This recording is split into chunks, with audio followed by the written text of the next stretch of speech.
The rain fell hard that night, slicking the asphalt and turning the streets into mirrors. Headlights sliced through the fog, reflecting off the puddles like fractured glass.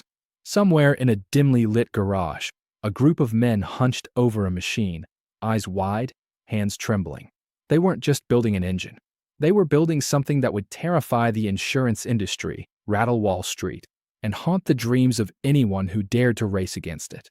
And yet, no one outside that garage seemed to fully grasp what they had unleashed. It started innocently enough, in the offices of a small American automaker that had spent the better part of a decade clawing its way back from bankruptcy. They were hungry, ambitious, and desperate to make a mark in the muscle car world. Their competitors were giants, Detroit's heavyweights, each with decades of racing pedigree and corporate backing. But they believed speed, raw and unfiltered, could level the playing field. That belief led to an idea so audacious it teetered on recklessness. An engine designed to break every rule of reliability, to push limits no insurance underwriter would dare touch. The team was a collection of brilliant misfits. A former NASCAR engine builder who had once seen a car spin at 180 miles per hour in a turn, barely avoiding disaster. An engineer whose last project had nearly earned him a lifetime ban from a prominent racing league. And a CEO who wore confidence like armor, hiding the growing anxiety that came with signing checks that could easily exceed the company's annual revenue. Late nights bled into early mornings, punctuated by the hum of welding torches, the hiss of hydraulics, and the occasional scream when a valve broke under impossible stress. Everyone knew this was dangerous, but danger was their currency. As prototypes rolled out, whispers spread. Mechanics began calling it the engine from hell. In test runs, it delivered raw power in ways that defied physics, or at least defied conventional wisdom. A car fitted with it could leap off the line, leaving even seasoned racers blinking in disbelief. But there was a shadow behind every exhilarating roar. Pistons cracked, heads warped, fuel systems exploded, and the insurance policies that usually covered racing vehicles and experimental prototypes, every major underwriter flatly refused. No amount of money, no persuasive contract language could convince them to sign off on the risk.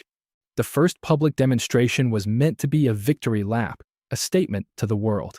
But as the car roared down the track, the engine's fury was undeniable. Lap after lap, spectators cheered. But behind the scenes, engineers were frantically swapping parts, repairing microfractures they hadn't predicted. One mechanic later described the scene as watching a beast you love try to eat you. The racing community took notice, a mixture of awe and fear rippling through garages and paddocks. People wanted to drive it, to feel that raw power. But few survived a full session without the car threatening to tear itself apart. Pressure mounted inside the company. Investors demanded results. The CEO pushed harder, convinced that media attention and pre-orders would outweigh the mounting mechanical failures. The engineers pleaded, warning that the design wasn't just ahead of its time, it was reckless. But in the world of high-stakes automotive ambition, caution was a luxury they couldn't afford. Every test run was a gamble with lives, with livelihoods, with reputations. Every small success only fueled a dangerous confidence that their creation was invincible. Then came the first serious accident. During a high-speed test on a private track, one of the prototype cars lost control in a turn that should have been safe. The engine, designed to spit raw torque with no regard for gradual acceleration, overwhelmed the chassis. Tires shredded, brakes failed, and the car slid into a barrier at over 160 miles per hour. The driver survived, but with injuries that would haunt him for life. The company tried to bury it, downplaying the incident, but word spread.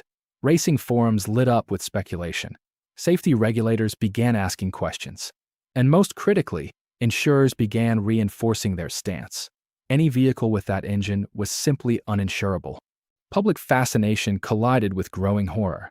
Media outlets ran stories with sensational headlines. The engine too dangerous to insure. Muscle car from hell, when speed becomes a liability. Car enthusiasts were captivated, but financiers were nervous. Dealers hesitated. Race teams, who might have turned this engine into a national sensation, backed away, fearing lawsuits and financial ruin. The company's dream of glory turned into a nightmare of legal warnings, mounting repair bills, and the gnawing fear that one catastrophic failure could end them forever. Attempts were made to tame the beast. Engineers redesigned components, reinforced pistons, and tried new materials. Every modification seemed to create new problems. Each fix revealed a hidden flaw elsewhere, as though the engine was alive, adapting and retaliating. Internal emails leaked, revealing frantic meetings where executives debated whether to push forward or shut it down. One message simply read, "We have a $10 million engine. We cannot sell it. We cannot insure it. Do we destroy it or gamble everything?" By the time the car was officially unveiled at a regional motorsport event, the tension was palpable. Onlookers whispered, mechanics held their breath, and reporters scribbled feverishly. The CEO smiled for the cameras, promising a revolution in American muscle cars. But behind the gleaming chrome and polished bodywork lay a ticking time bomb. Within minutes of the first demonstration, a valve failure sent smoke and flames pouring from the hood. Spectators stepped back. Emergency crews rushed in. The image of the smoking car would be etched in automotive history, a symbol of ambition pushing too far, too fast. Lawsuits followed. Drivers sued for injuries. Mechanics sued for unsafe working conditions. Even spectators who had simply watched from a distance filed claims after minor burns and injuries from debris. The financial fallout threatened to bankrupt the company, despite the CEO's earlier assurances. And still, the engine carried a mystique. It was powerful. It was beautiful. It was lethal. Collectors, racers, and thrill-seekers whispered about it in garages and online forums, knowing that to see it, to drive it, was to flirt with danger in its purest form.